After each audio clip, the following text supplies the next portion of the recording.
श्री स्वामी समर्थ.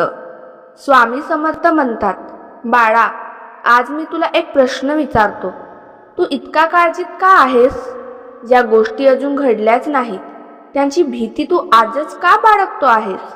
बाळा, मी पाहतोय तुझं मन सध्या दोन गोष्टींमध्ये अडकलं आहे. एक म्हणजे भूतकाळातील वेदना आणि दुसरी म्हणजे भविष्याची चिंता. त्यामुळे वर्तमानातील आनंद तुझ्या हातातून निसटतो आहे. आज मी तुला एक संकेत देण्यासाठी आलो आहे.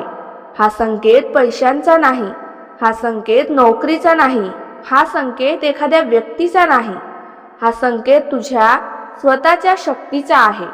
कारण तू स्वतःला जितका कमजोर समजतोस तितका तू मुळीच नाहीस. माझ्या भक्ता, गेल्या काही काळात तुझ्या आयुष्यात जे घडलं त्याने तुला खूप काही शिकवलं.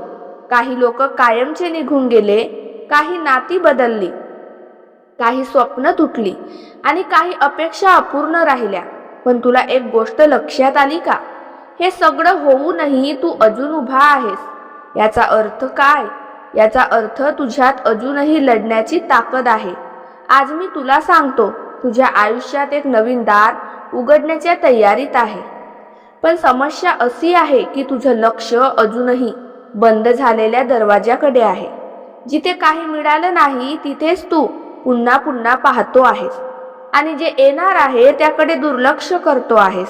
बाळा, कधी कधी मी तुझी इच्छा लगेच पूर्ण करत नाही, कारण मी तुला त्यापेक्षा मोठं काही देण्यासाठी वेळ घेत असतो. तुला वाटतं उशीर होतोय, पण मला माहीत आहे की योग्य वेळ जवळ आली आहे.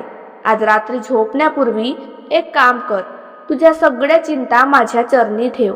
मनातील भीती मला सांग आणि मग शांत झोप. कारण काही लढाया तू जिंकण्याच्या नसतात, त्या माझ्यावर सोपवायच्या असतात.